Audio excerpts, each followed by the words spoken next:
Hi friends, അപ്പം നമ്മൾ ഇന്ന് ഉണ്ടാക്കാൻ പോകുന്ന നല്ല പൊരിച്ച കോഴീൻ്റെ ബിരിയാണിയാണ് കേട്ടോ. അതിനായിട്ട് ആദ്യം തന്നെ നമ്മൾ കുറച്ച് കിസ്മിസും കാഷ്യും ഒണിയൻസൊക്കെ ഫ്രൈ ചെയ്ത് മാറ്റി വയ്ക്കുന്നുണ്ട്. ഇനി ഒണിയൻ ഫ്രൈ ചെയ്ത ആ വെളിച്ചെണ്ണയിലേക്ക് തന്നെ നമുക്ക് കുറച്ച് ഫ്ലവേഴ്സ് ചേർത്തിട്ട് ഒന്ന് മൂപ്പിച്ചെടുക്കാം. ലോ ഫ്ലെയിമിലിട്ടിട്ട് വേണം ജസ്റ്റ് ഒന്ന് മൂപ്പിച്ചെടുത്തിട്ട് നമുക്ക് അരി വയ്ക്കുന്ന റൈസ് വയ്ക്കുന്ന വെള്ളത്തിലേക്ക് അത് ഒഴിച്ചു കൊടുത്ത് കുറച്ച് ഉപ്പും കൂടി ചേർത്ത് തിളയ്ക്കാനായിട്ട് വെക്കാം കേട്ടോ.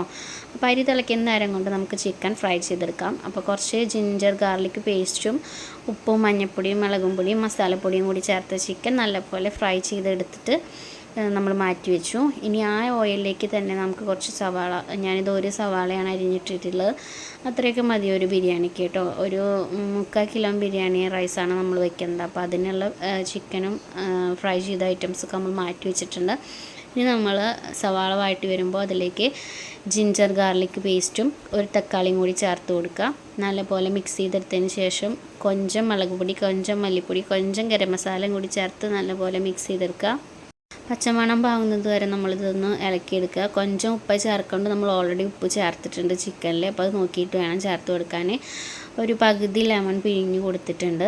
ഇനി നമ്മൾ നന്നായി മിക്സ് ചെയ്തിട്ട് ചിക്കൻ ഇതിലേക്ക് ഇട്ട് കൊടുത്തു. അതിൻ്റെ ഇടയിൽ ഞാൻ തൈര് ഒഴിച്ചിട്ടുണ്ടായിരുന്നു, അത് വിട്ടു പോയിട്ടോ. ഒരു 2 ടേബിൾ സ്പൂൺ തൈരും ചേർത്ത് കൊടുത്തിട്ട് നല്ലപോലെ ചിക്കൻ മിക്സ് ചെയ്ത് കൊടുക്കുക. ഇനിയാണ് നമ്മളുടെ സ്പെഷ്യൽ ഇൻഗ്രീഡിയൻ്റായ ടൊമാറ്റോ കച്ചപ്പ്, അതൊരു 2 സ്പൂൺ ഇതിൽ ചേർത്ത് കൊടുക്കുക കേട്ടോ. നമ്മൾ കല്യാണത്തിനൊക്കെ കിട്ടുന്ന ചിക്കൻ ബിരിയാണി ഉണ്ടല്ലോ, ഒരു മധുരം ചിക്കനിൽ, അത് ഈ ഫ്ലേവർ ചേർത്ത് കൊടുത്തിട്ടാണ്. ഇതാണ് നമ്മളെ സീക്രട്ട് ടിപ്പ് എന്ന് പറയുന്നത് കേട്ടോ. കുറച്ച് ഫ്രൈ ചെയ്തിട്ടുള്ള ഓണിയനും കൂടി ചേർത്ത് കൊടുത്ത് ചിക്കൻ ഒരു 5 മിനിറ്റ് കുക്ക് ചെയ്യാൻ വെച്ചിട്ടുണ്ട്. ആ നേരം കൊണ്ട് നമ്മുടെ റൈസ് ഇവിടെ അതേ വെള്ളം തിളച്ച് വന്നിട്ടുണ്ട്. അതിലേക്ക് അരിയിട്ട് കൊടുത്തു.